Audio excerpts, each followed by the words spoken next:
আমার একটা ভালো গুণ হলো আমি কারোর অস্বস্তির কারণ হয়ে জোর করে জায়গা ধরে রাখতে পারি না। যেখানে আমার উপস্থিতি পছন্দের নয় সে জায়গায় আমি নিজের স্বার্থেও দাঁড়িয়ে থাকি না।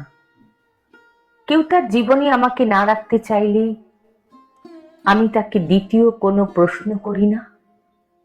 যেও না যেও না বলতে বলতে কারোর পায়ে পড়ি না।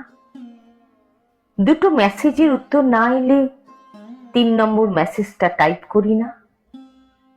ফোনের দিকে তাকিয়ে বসে থাকি সারাটা বেলা, তবু খুব চেনা নম্বরটা আর ডায়াল করি না।